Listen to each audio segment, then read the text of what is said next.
Hello and welcome to Yes Sir, I Can Brewery, the podcast where we here at Binday Brewing Company follow our attempts to create the brewery of the future. I am Robbie Knox and this is Mike Miller. How are you, Mike? Hello. Hello. That was it, was it? That was it. First of all, let's address the big issue. You seem to be wearing children's headphones. Not very professional. What's going on? So it's an exciting story. We're filming this early in the morning, and I came down and realised that my headphones were dead. My Bluetooth headphones are dead. So my 8-year-old kindly stepped in and lent me these beautiful little numbers. Excellent. A damning indictment of your professionalism early doors. Let's talk about who we are first of all for people who don't know. So we are. So I'm Robbie Knox. My rough background is that I was born. I was a child for many years. I then went to university at the University of East Anglia in Norwich. I went to Canada for a year, came back, worked in a TV studio for a year, worked on Soccer Aim at Sky Sports for 7 years, did an internet TV channel for a couple of years, started my own production company, been doing that for a long time. And in the more recent times, I have started doing YouTube. I have a YouTube channel called Robbie Knox, which is my name, that has just over 100,000 subscribers. I'm also a co-host on Jack Mate's Happy Hour, which is one of the country's more popular podcasts. I do a bit of Twitch streaming, stuff like that, a variety of stuff. Mike, do you want to introduce yourself for people who don't know who you are? Yeah, so I too was also born and then grew up and got bigger. Stuff. Yeah. I went to the University of East Anglia as well, and we'll probably revisit that point at some point. I was then a journalist for a large chunk of my career. So I worked at the BBC, I worked at Reuters, I worked at all sorts of random places. Then I took my pieces of silver and I went into political lobbying and corporate communications, which is sort of still kind of my day job. I kind of go from place to place, solving people's reputational issues, sort of like a brand-led littlest hobo. I am also the author of the newly published Hooray for the Next to Die, available in all good online bookshops. Excellent. We'll give that a good plug at the end as well. We can explain to people how they can get such a book. But we're not here to talk about that. We are here to talk about Binday Brewing Company, which is a newish brewery that Mike and myself have set up. The idea is to make this into the first YouTube brewery, or the brewery of the future. So the plan is to broadcast everything that we do, lots and lots of different stuff. So I just noticed that my computer's going crazy, but hopefully everything's still working. So the plan is to broadcast everything that we do, to show the process of starting a business, because we don't really know what we're doing, but we're going to try and learn as we go along and involve the community with it. So be as open and transparent as any business possibly could be. And then eventually build a physical brewery and do collaborations with YouTubers and people like that, so they can come along, create their ideal beers and go from there. Is that about right, Mike? It does sound about right, yeah. As Robbie rightfully says, we're all about community. We're all about just basically taking everyone on the journey and involving YouTubers and all that kind of stuff, so that we can do some really cool content, cool beer, and just get along with everyone. The plan for the podcasts in particular is to get guests on as well. So this first episode is just a quick sort of introduction to us, but in the future we'll be getting guests on generally around sort of brewing, around business, people of anything to add to the conversation. But we'll sort of try and tailor it as much as possible to the issues we've got at the time. If we're having to find a property, we might get on a chartered surveyor who could explain how one finds properties or stuff like that. So we're going to try and sort of tailor it to things as we do. And we also want it to sort of be the sort of community brewery. So we'll try and get, I guess, ideas from you guys, the listeners or viewers, depending on whether you're on YouTube or your favourite podcast distribution network, and get help from the listeners. Yeah, agreed. Yeah, so if anything we say you have an opinion on, or you have some advice on, or you just want to praise us or damn us, just let us know. Yeah. Hello at bindaybrewing.com is the way to get in touch with us. Where does that email go to? Does it go to you or me? It goes to me. Oh, wow. What dreadful error that was. I manage the praise and the crazy. Okay. All right. Wonderful. Right. First of all, let's talk about how we know each other, Mike. I'll let you explain this. I first met you when I was sitting in my little kitchen in flat 40. Oh God, what was it? What was I? I was flat 48. Basically, we had two flats next to each other, like student flats, right next door to each other in student accommodation at the University in East Anglia in early September 1995. So that's 26 years ago. Oh, my brain's good really maths. slow. Very good power maths. And Robbie's flat, who clearly were more sociable than my flat, came charging into our kitchen to say hello. And we said hello. And that was the first time I met Robbie. And funnily enough, the second time, I think, I really clearly remember meeting you, was when I came round to say hello and I knocked on your bedroom door. And this massive dude with a shaved head, no top on, me, by the way, holding a bottle of Jack Daniels, opened the door, and you were just sitting on the bed in the corner. I was thinking, Robbie has had a big night. Yeah, and that was my friend Gavin. It was. And he's a lovely man. It's also terrifyingly big to meet first thing in the morning, topless, carrying a bottle of Jack Daniels. He is, and he's someone that people who listen to Happy Hour, Jack Mate's Happy Hour podcast, will be familiar with because there's quite a lot of Gavin chat on that. Yes. Do you remember what you first thought of me? No. Do you remember what you first thought of me? No. I remember you being the more sociable one in your flat because I think we had two sort of a flat was basically an area that shared a kitchen, so we were like there were probably 6 people in our flat, 6 people in the other one, so we were independent rooms but shared a kitchen. And we sort of dragged you from that flat into our life essentially, didn't we? I was like an expensive foreign signing. Yes, something like that. But then I went to Canada. I lived in Whistler for a while, and you came and just lived on the sofa for quite a considerable amount of time, which seemed absolutely fine at the time, but seems a bit mental now. It does, in my mid-40s, I sort of look back on it and I feel, well, not quite horrified, but I was just like, how did I have so little self-awareness that I could sleep on someone's sofa for like 3 months and not think that maybe people might not want me there? But I wanted everyone was to do that. I think very it was good fine. about it. Yeah, everyone's fine. No one really particularly cared. And then we've known each other ever since, and now here we are, brewerising. So we'll give, for people who are new to the project, we'll just explain how the sort of brewery came about. I basically worked out from my YouTube channel that if on a random video most videos I do, I will make at least £50 of YouTube ad revenue for doing them. So what I've learned is that I can try anything for free up to the value of £50 if I make a video on it.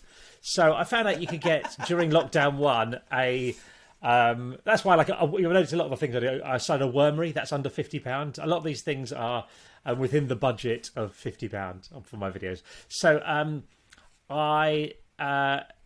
so I bought a home brewing kit to make I think it was like a 5 litres of Brewdog Elvis juice clone type thing from the internet during lockdown 1 when everyone was a bit bored and having to find new things to do. And I made the beer, and I was surprised that, well, 1, I was surprised I made beer, and 2, I was surprised that the beer was nice, because my memory of brewing, do you remember, Mike, in like the 80s when like your mates' dads would get like these kits from Boots and brew beer, and they'd be in their kitchen and stank? Maybe you didn't have that where you were. No? I had a slightly different setup. So because I was at boarding school, we used to buy these bags of beer and like find terrible, dank, dark places that no one would ever go and just leave them there in the hope that it would make nice beer. And you just brewed this absolute filth.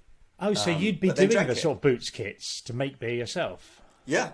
Wow. Yeah, because we were stuck in the middle of nowhere. I was at school in Scotland, in the middle of nowhere, and as a teenager, you have this constant desire to go out and largely find ways to drink booze. But because we were in the middle of nowhere, we had to come up with these clever ideas. So we'd go into the town when we were allowed, which is very irregularly, buy these like sacks from Boots, and then, as I said, hang them somewhere with just rats and mice and probably bats for company, and then rescue them at some point long after they were supposed to have been rescued, and then drink them. And it's a health and safety nightmare. How did they taste? Filthy. Okay. Absolutely filthy. Yeah, because that was the surprise. How old were you when you started boarding school, by the way? 8. That was mad. So we were doing that around about 9. Right. It seems mental because my son Otto is 7. It seems mental to think that he would go off to boarding school. I don't want to turn this into a personal counselling session. But how was it going off at 8? Were you happy with that, or was it weird? I think a lot of people ask this question, and the answer is quite simply: you're just a kid, and you just do the thing that you're doing that day. Like, okay, this is what I'm doing today, right? And I think the same, because my daughter Evie is 8, and she would be, she just started her new school year, and I would be, if I was doing the same, sending her off to school. And how long would it be till you'd see her? How long was the gap? Was it like half term, or did you see her in between before then? No, you had things called exeats, like weekends off in between. Like you had one. So I think, do you know what? It felt like forever back then, but I imagine it was something like 6 weeks, right? Or something like that. Nice. All right. But wonderful. Yeah, we've done all right. Yeah. So not everyone did. No, not everyone did. It's but a bit of a segue out of beer. Yeah. That's the podcast format. It's relaxed, isn't it? It's relaxed. You can just segue off into other things. So anyway, I brewed some beer. It worked well, and then got kindly donated some better brewing kit by a nice man I've never met who runs a bottle shop in Falmouth called. I can't remember what it's called. I'll find out for the future. I forgot what it's called now. That's terrible. I'll look it up on my phone in a second. So we can give it a plug. He kind of gave me. We would like to say stuff. Thank you to that man. Yeah, very much. Thank you. He gave me some better stuff so I can make nearer like 15, 20 litres of beer at a time rather than what eventually turned out to be 7 bottles the first batch. And then just practiced and got a bit better at it and found an increasing ability to make pleasant tasting beer. And then so I sort of had the idea to start up a brewery that is for this sort of YouTube and that sort of space where we are sharing stuff with the audience. It's something everyone can get involved with. Do you remember me first discussing this with you? I remember you talking about it, and I remember thinking it was a really, really good idea. And I remember it's one of those ideas that, you and I have come up with loads and loads of random ideas of the time. We wake up in the morning and go, actually, here's the 5 reasons why that would be a terrible idea and possibly deadly. But this one, woke up in the morning, it's like, actually, that makes sense, right? Particularly in the context of the bit of the what we do. So we are, to one extent or another, both storytellers, content creators, so that it fits with that. And B, the fact that the beer industry is brilliant and it's filled with amazing people. But I think they would be the first to admit they're not the best at telling their story. And it's just like, right, we can combine all those things. We just need to learn how to make beer first, right? Yeah, which we're getting there. We're getting there. So yes, that was the sort of early things, and then we sort of just, I guess, talked about it more, planned it out. And then just decided to go for it. So we formed a company, I think, in March, maybe, and started getting all the things in place that you need for that, bank accounts and all that sort of stuff. Very difficult to start a bank account, it turns out, for a business. Very difficult. A lot of work. Eventually we got there. We can talk about all this sort of stuff in the future if people are of interest in what you need to do to start up a business. And then we arranged our first collaboration beer. Now, what I'd done, one of my YouTube videos, I had taken my homebrew beer to a brewery called Doc's Beers up in Grimsby, who I knew about because Lloyd Griffith, who is a comedian and lovely fella who we both know, he said he talked about them quite a lot on a podcast we were doing during lockdown called Cooped Up. And I said, look, do you think they'd be up for me going up, giving them my beer, they can give it a taste and tell me what they think or what I'm doing wrong? And then while we were up there, we got on really well. They're lovely guys. And they said, yeah, come and do you fancy brewing a collaboration beer at some point? So that was our first plan for a beer. And first of all, it was like a smaller scale thing, wasn't it, Mike? Yeah. Yeah, they said to us, we've got this little testing kit. And I don't think they'd actually used it before. I think we were going to be like the first into it, which was basically like a much cleverer version of what you had in your kitchen. And I remember, this is one of the seminal moments of our journey so far for me. And I remember it really, really clearly. And I have a terrible short-term memory, so it just shows what impact it had. I remember because they said, right, we'll test it out, we're going to make some beers. And we were like, this is so exciting. We're going to have our own bottled beer on this tester kit. And it was going to be, what, 100 bottles or something like that? Or 150 bottles? I can't remember. 150, I think, was possibly, yeah. So anyway, it wasn't very much. And I remember I was sitting in my bedroom just on the bed, and you called me up and said, we were doing this. We'd whole plan to do this tester kit, and Docs, and I was like, yeah, it's exciting. And he said, well, look, Docs have just got in touch about it, and I was like, my heart sank. So I thought, well, that's it. His idea's dead in the water before it started. And then you went, what would you say if instead of making 150 bottles, we made 5,000 cans? I was thinking, and then and do you know what? And that was, I just remember thinking, this is amazing. And actually, that moment of people just engaging with our idea and seeing value in our idea has kind of just kept going. And I'm constantly amazed and excited by that, because people just keep getting on board with the idea. Yeah, it was. And basically what they were doing was upgrading it from doing it on their pilot kit to doing it on their main kit. So we still eventually brewed the 100-odd bottles on the pilot kit to test it out, but then the full-on brew we did on the main kit. But I remember thinking when they were saying this, rather than doing 150 bottles, let's do 5,000 cans. I do remember thinking, is there a number between 150 and 5,000? Because that seems quite a big gap. It did seem that this had a potential to go long. But I remember thinking, I think we should because I was saying to them when they said 150, I said, I think we should easily sell that, because if you think that if they're doing six bottles at a time, if they're selling that's I don't know how many, 25, 30 sort of 25. My maths isn't that great at the minute. So it's not that many people ordering it, sort of thing. But we so we did this. We discussed with them, because what we wanted to do is get people to sign up to our mailing list. We're selling everything through Docs, was the plan. So we said, look, can we have 48 hours where we can sell it exclusively to people who join the mailing list, because that means also that people who watch our stuff aren't going to miss out if the wider Docs buying public get involved in this. Yeah. And you're a big that's champion really of the mailing right? list. Yeah. Yeah. But I think it's just really important. If people take the time to engage with us and they take the time to get on board with the project, then they should get first dibs, right? Yeah, definitely. I think so. So we discussed that with them. We did the pilot brew. We did the main brew. You can see both of these on my YouTube channel if you don't know, which is just type Robbie Knox into YouTube and you'll find it. So we did those brews. It went well, and then we basically were almost ready to launch before we told anyone we were doing it. Essentially, so we'd brewed all the beer.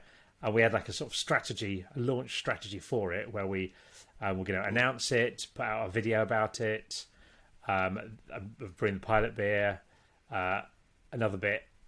Well, no, it was a video first of all about the collaboration, then a second video on my channel about the pilot brew, and then a third video where we actually brewed the main brew and the beer was released. And it went pretty well, the launch, didn't it? Oh, it went perfectly. I mean, we did again. We just applied some decent sort of marketing principles to the thing, right? It's just like, right, let's just build up some interest and engage with people, in the way that they want to be engaged with, and in the place they are, and the time they want to be, and all the kinds of like good practice around marketing. Yeah, and it went really, really well. It was brilliant, and I think what it does is that's the heart of what we're doing, right? Which is taking people on a journey. So we're kind of doing it the other way around. And who knows, either we're geniuses or it's moronic, because we're doing it basically exactly the opposite way to everyone else. Because all these brilliant people in the beer industry, right, who know a lot about beer and the craft of beer, and they love it, and they can, tell you like a shark. They can tell you what hops it is from 100 yards,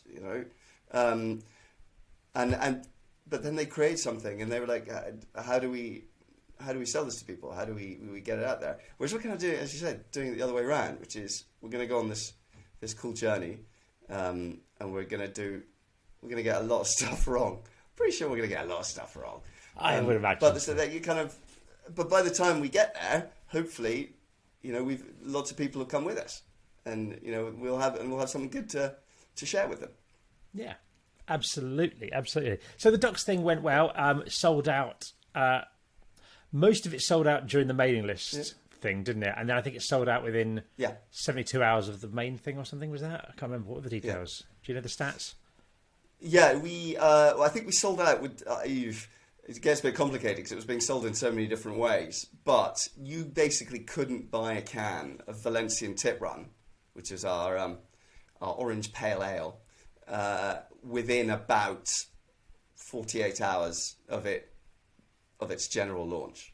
You can still get if you went to the Docks tap room, which incidentally is lovely. If you're ever in Grimsby, go to the Docks tap room. Great guys in Docks as well. Really like them. Like them. Really nice guys. Doing a really great job to build their own community, right, within Grimsby and beyond. So and it was good. But do you know what? How exciting was that, though? The idea that, did you have more faith in me? Because I was always slightly concerned that, whilst we thought this was awesome, everyone would go, nah. Did you think we would? No, I thought it would do well. Quickly? I thought it would sell out, and I thought it would probably sell out quicker than most of Docks beers, only because, the Docks beers eventually sell out anyway, and we're giving it an extra push. So hopefully there's no reason for it not to, because you've got the backup of a brewery. It's different if we were doing it on our own. It would be more high risk because we might not have sold it and be stuck with a million cans that we just have to drink on our own in one session. So were you certain that people would rally to the cause? Because I really wasn't. Yeah, I thought people would buy it. I was surprised how quickly we sold. Oh, was I? It's kind of what I thought, actually. I thought it would sell out fairly quickly. Yeah. Yeah. YouTube sensation Robbie Docks that's it. Something like that. Something like it.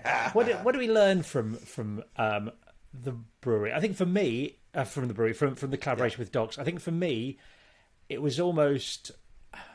It wasn't so much I learned a lot of new stuff. I learned a lot about the brewing process and all that sort of stuff, and I learned a lot about things from Docks. But it was almost sort of confirmation of the idea that I think I have more than some sudden realisation. What about you? Absolutely. No, well, there's obviously taught me an awful lot about making beer itself. And I think it was really interesting to, work with them on marketing thing and see how they did stuff and how we plan to do stuff and how that was different. And, threw up a whole load of questions about, where do we go from here? Because there's so many things to consider. And just looking at their infrastructure, all the metal and pipings and flashing buttons and all that stuff, I was like, crikey, there's a lot to learn about here, and there's a lot to understand, and there's a lot to get your head around. But for me, it was hugely educational, and it was great fun as well, because they're lovely people, aren't they? And the whole brewing industry have been really lovely to us, haven't they? Yeah, no, absolutely, 100%. Yeah, everyone has been absolutely magnificent. It is a very collaborative space, it feels, which attracts me to it in the same way that YouTube is. Having come from a traditional TV background where everyone's all a bit competitive, YouTube is very much a place where people help each other and work with each other, sort of thing. It does feel the same in brewing, in that sort of like a rising tide lifts all ships sort of vibe to it. And I remember saying beforehand to you, and well, I was saying together, that once we launch and people see what we're doing, I think loads of other things are going to open up. And that did happen with our second collaboration that we've got currently in tanks, getting ready to go, which is with a brewery called S43 up in County Durham. And the way that came about was an email that I received, I think, from a guy called Alex Clark, who is a marketing guy who I believe I'm right in saying either watched my content or watched Happy Hour or knew me from somewhere, loved all the beer stuff, and said we'd love to do something with you. Can you remember me first mentioning that to you, Mike? Yes, because we had a little. I don't want to move away too much from S43 because these guys are brilliant, and that's what we're doing at the moment. But we had a little flurry, didn't we, of people getting in touch and saying, "Hey, it would be great to work together. We love what you're doing." Yeah. But kind of S43 led the charge on that. Yeah, and I do remember that because, again, it was another one of those things. It was just like, I'm like a little child bouncing up and down. Where you're like, people are interested. I'm beginning to think I've got some kind of crisis of confidence that I'm not aware of. Impostor syndrome. That's exactly probably what it is. Everyone's got a bit of that, haven't they? Remember that there was that email. I think it was someone sent it to me, and it said, "Do you struggle with imposter syndrome?" I was thinking, no, I absolutely smash imposter syndrome. Yeah, I'm really amazing. hit it straight out of the park. Yeah, brilliant. Hugely successful at that. But yeah, they were brilliant, and again, it came together very differently. But I think the key thing for us with this one was then to do something a little bit different, because the Docs narrative was like really around, this is all new to us, this is really exciting, and we kind of then, what's the next stage in that journey? And we decided that it was going to be about a new kind of beer, right? And it was going to be about that sort of educational journey and engaging people with that. I think with S43, it was obvious straight away that they got it. They got what we were doing. Yeah. And they understood the space and the potential of everything. And and they were very enthusiastic, very open to pretty much whatever, I think. And we said, look, for us, it doesn't matter. The first beer we did, the Pale Ale, we wanted to keep it as accessible as possible, because a lot of the people who watch my stuff or interact with things aren't necessarily craft beer drinkers. A lot of people will just drink your general thing. So it's I didn't want to go too out there with a beer straight away. We wanted to get something that everyone could try and hopefully be a gateway into the world of craft beer. A gateway beer. A gateway beer, yes. So we got them in with that. But we thought we'll mix it up a little bit this time. We said, look, as long as it's something different and we can tell a different story, but still continue educating people, it'll be good. And the guys, Alex, the brewer, most people at S43 turns out are called Alex. Alex, the brewer at S43, came up with a great idea, which was to use one hop, Talus, as a base hop for two different beers of different styles. So two IPAs, but an East Coast American IPA and a West Coast American IPA.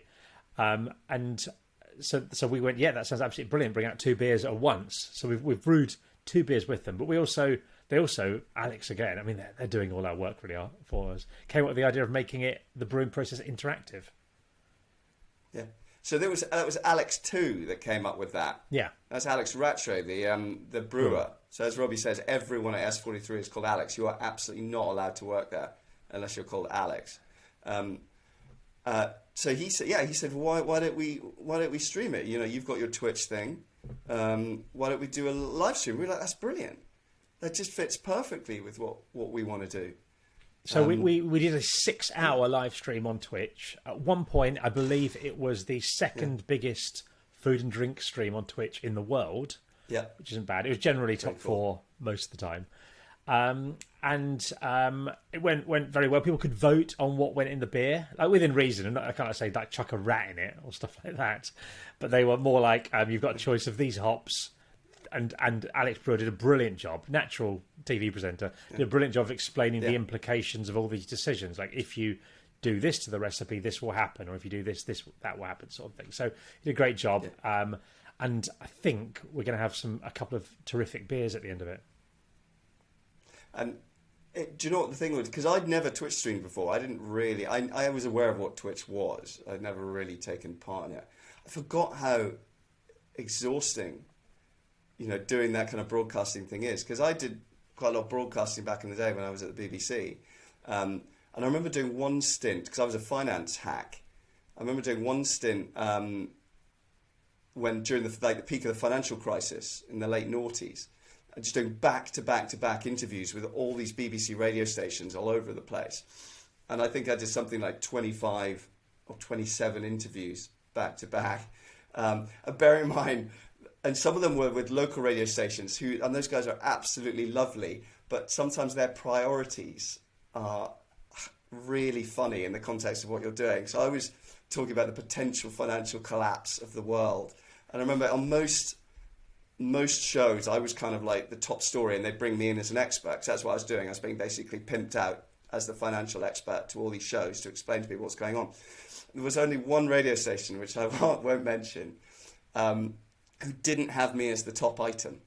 And their top item, brilliantly, was a cow that they were having. There was a live rescue of the cow from the sea, because what this cow had done is it had walked down a beach and it had gone into the sea for a swim. And cow experts, get in touch. Tell us about cows swimming. But I'm surprised cows can swim. But it had swum round apparently to the next bay where it was rocky, and the cow, because of its hooves, couldn't get out of the water. So there was like this massive rescue effort to rescue the cow, and it was rescued. So it was a happy ending. But as I say, it was contextually, when I'm going, guys, we may be living in caves with cows any day soon. It was just brilliant. But the reason I tell that is because at the end of that particular long stint of interviews, like 25, 27 interviews back to back, I was exhausted. But we did that, but that took just 2 hours, 2.5 hours. We did 6 or 7 hours. It did feel exhausting, and there were bits where you'd disappear off for a bit, and I was like thinking, "Come on, Mike, come back." I don't mean you were slacking. I mean you go and do something with the brewery or something like that. Yeah. Come on, I need to tag me out for a few minutes here, sort of thing. I'm sure you had the same thing when I went off to do stuff. But yeah, it is exhausting, and I would have struggled to do it. And so you see people doing, like Stevie White, who I do happy hour with, did a 28-hour live stream. That is unreal. Yikes. That people would do that. Absolutely mad. I watched a bit of that, and do you know what? He was brilliant, because what I found really challenging about that stream was how often do you need to bring it back to like the core of what we're talking about? Because there are people coming and going, right, in the stream. And if you're midway through some diatribe, or as it turned out, me getting into an argument with some of your followers about whether or not Forfar Athletic or Brecon City are better football clubs, there's going to be a whole load of people turning up to watch a beer stream. We're like, what the heck is going on? But then at the same time, you've got to balance that with the people who are sticking with you, who don't want to every few minutes hear about the mashing in process or where we are with sparging. Sparge. So yes, absolutely.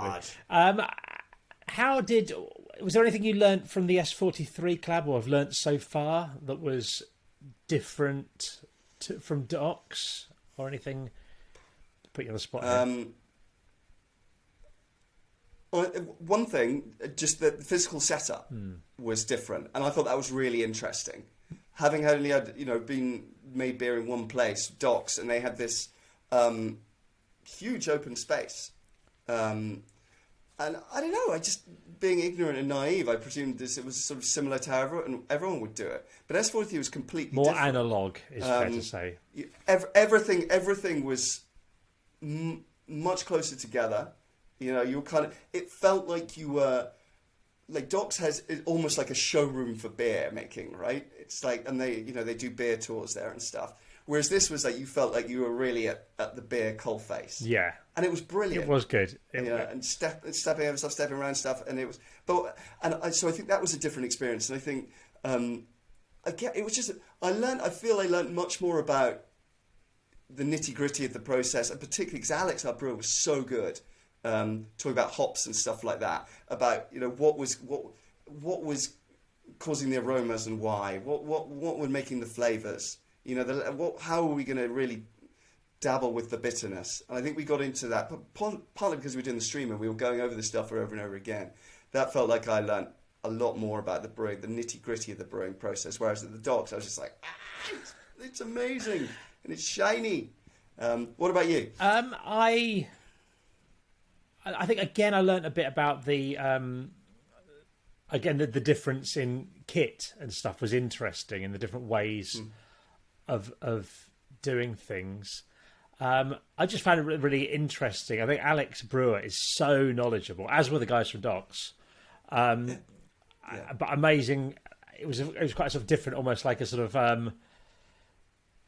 well, as I said, more analog is the way to describe it, isn't it? Sort of thing. There was the kit is less shiny, but they make some absolutely fantastic beers, and we got to taste quite a few of them while we were up there. Let's look ahead to the future now. Future plans, and the most pressing thing is the release of our beer with S43, or the two beers. So we'll talk about what they're called, because I've mentioned it before on my Twitch stream anyway. But it's an East Coast and a West Coast IPA, two separate beers. The West Coast IPA is called Pacific Days, and the East Coast one is called Atlantic Nights. And they're going to be sold in packs together, sort of complementary beers. You can taste the difference as they go. Good names, I think, don't you, Mike? I think they're fantastic names. And you kind of led on the names, didn't you? You came up with... I really let the side down in terms of coming up with those. I could not come up with anything that was of any use. Although bearing in mind, I still think my idea for Valencian Tit Run, our Docks beer, was... well, at least the design of it, we can come on to the design thing in a minute, was better. Because we had, in the Valencian Tit Run, we had Chinook hops and Styrian Wolf hops. So, right? So what I wanted to do was have on the can, a Chinook's a helicopter, right? I wanted to have like a wolf hanging out the side of a helicopter with like aviators on, and maybe a big machine gun. But no one went for it. No bad ideas though, maybe Mike. that's what crushed my spirit. I quite like that. I could see. I think. Do you know what? I think let's do. Let's make a beer one day in the future called Wolf Helicopter just for you, and we can make that the artwork. No, but you came up with some great ideas though, right? You put in a great. I put in a few musical ideas. I think one of the ideas was a Pixies lyric. I can't remember what it was now, because they were a band from Boston who moved to Los Angeles, and I thought that was a sort of would combine them both. But I'm really happy with the names. I think they're great. The artwork we've not revealed yet. That'll be coming out on Sunday, I think, and it's fantastic. Another Alex who works there, who's made by Alex. Another Alex. He's rebranded himself designer, Lex to make it a bit, make him stand out in the S43 space. But yeah, they look fantastic. We'll be having those available to see on Sunday. And then when are they released, Mike, to our mailing list? So yeah, as you say, we're continuing with what we did before, which is giving it 48 hours in advance to everyone who signed up to the mailing list as a sort of thank you for getting on board the Bin Day Express. So that's on the 15th. Yeah, on the 15th, coming out to everyone on the 17th of September, right? Possibly. Something like that. 15. I think maybe the 16th. I think it comes out, isn't it? To the mailing list. What day of the week? Hang on, I'm just having a look. The day of the week is the 17th of Friday. So I think it comes out on the Friday, the 17th, to the mailing list, and a couple of days later to everyone else. Okay. In that case, no, you're right. I've got confused. On the 15th is the canning.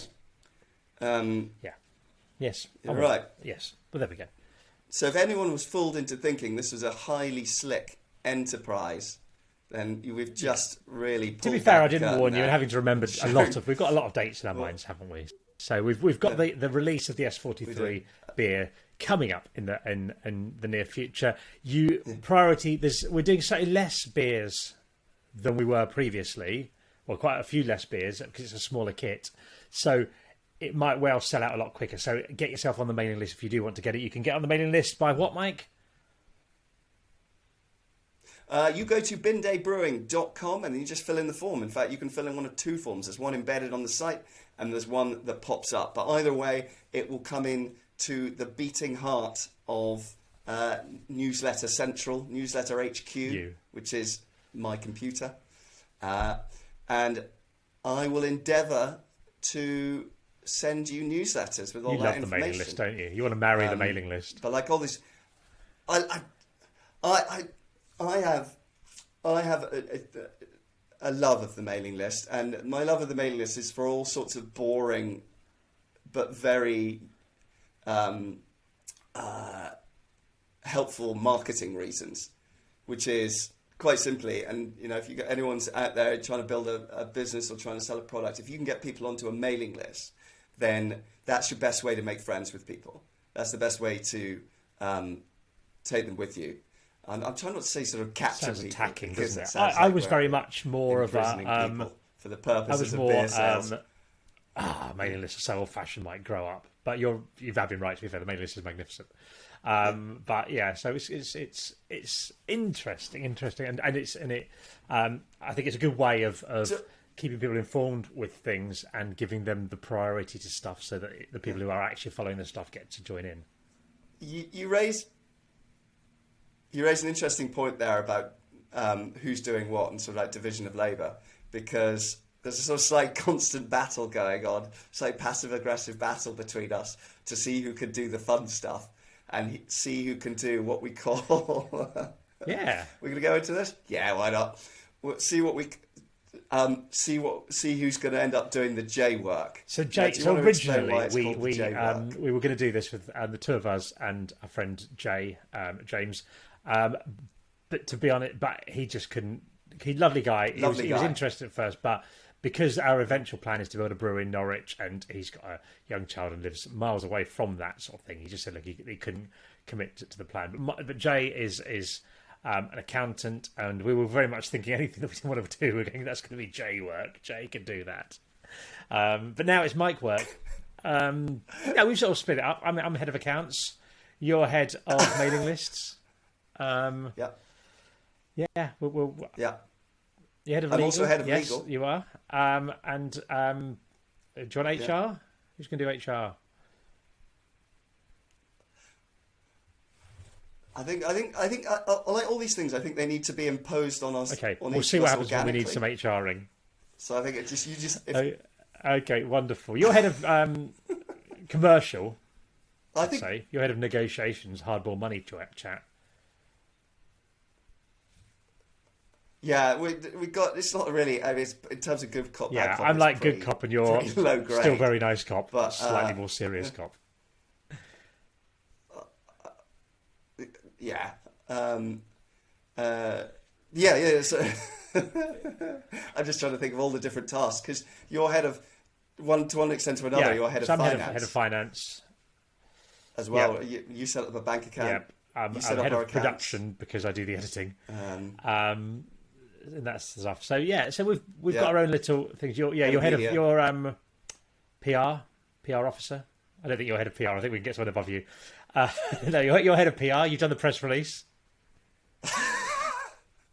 PR executive. I'm PR executive. Exactly. You get a PR director to tell me what to do. So yeah, so that's our basic division of labour. There is one other thing that we've not talked about first. This is an exclusive and exciting thing for podcast listeners. We do have post S43. We have got booked in a brew day for October with another brewery. And Mike, you've led the line in organising this one. Do you want to tell the people who it's with? Yeah, we are going on for our first international collaboration with the lovely people of Lervig, who are based in Norway.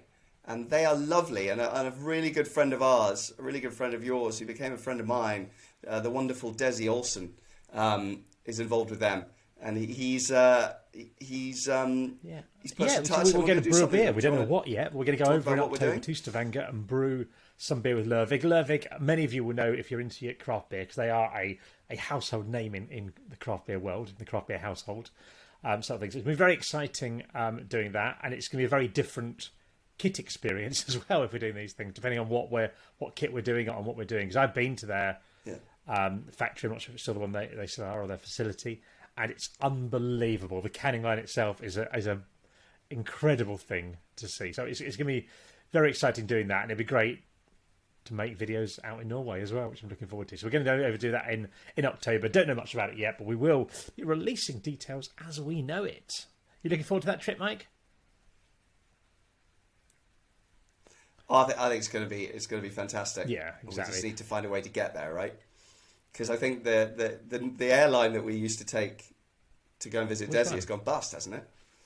Norwegian's still going. It's not. Am I think. Am I announcing the death of? No. Is it still going? There's a lot less flights at the minute, so we have to basically change pandemic. to get there. We can't get direct flights. It's going to be a bit of a nightmare, but we will do whatever it takes to get there.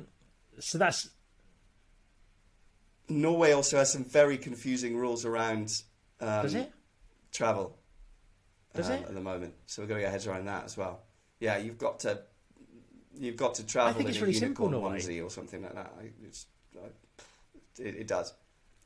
No. I had a couple of friends who've been going out there, and it's about whether your nationality, family, where you did. I think it's simplified. Maybe I they think simplified if it, you're but I can double tell you vaxxed, a few weeks ago they that's were having all a you nightmare. need. You don't need anything else as long as you can prove you've been double vaxxed, I believe. But we should check this. We should definitely check this. Well, we'll find out. Follow us as we get stuck in a series of detention centres. Exactly the plan. Okay, so we're going to be going to Stavanger to brew that at some point. The longer term plan, however, is to build a physical brewery here in sunny Norwich, and that's something that I imagine is probably going to be happening in the first half of next year. Mike, would you say?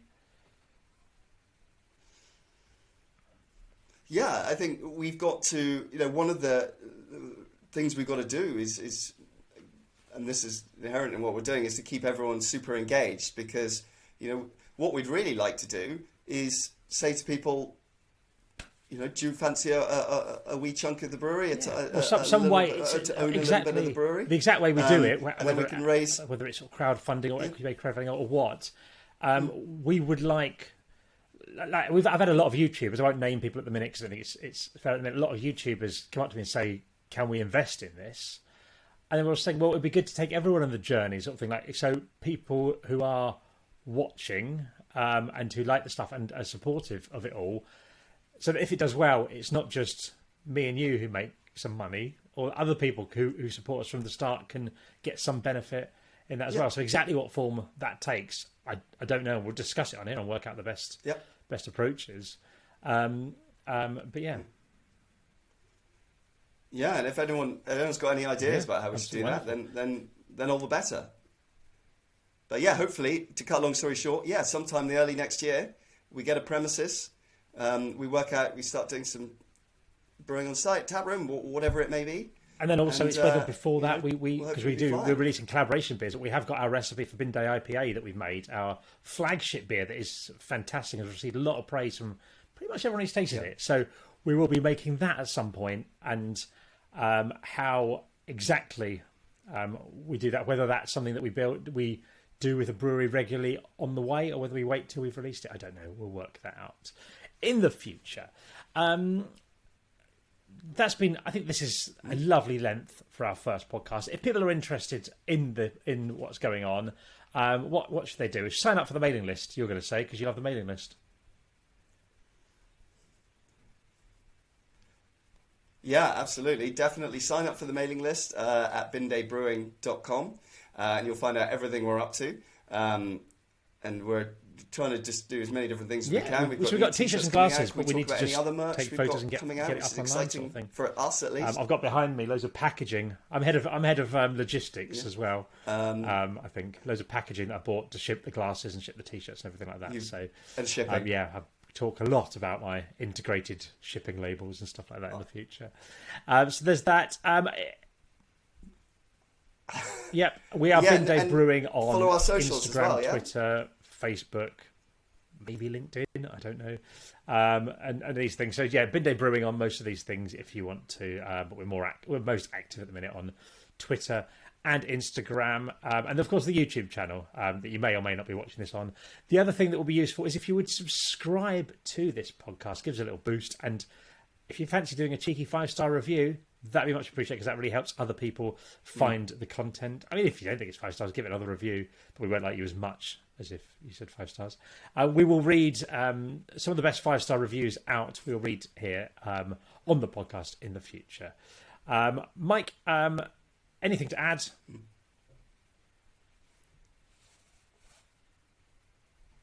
I'd just say, if anyone's got any ideas of what we should be doing, what we should be talking about, if they've got any experience of, doing all the things that we're, cobbling together at the moment, then we'd love to hear from you. And, we're also, if you're fantastic at something and super famous and brilliant, all right, then super. we're also looking well, thank you very for much for guests, listening. so This has been Yes Sir I Can Brewery. At some point we should explain the name for that. But yeah, thank you very much for watching or listening, and we'll be back next week with a first guest, hopefully. Bye. If you wave, Fantastic. the audio people don't know you're waving.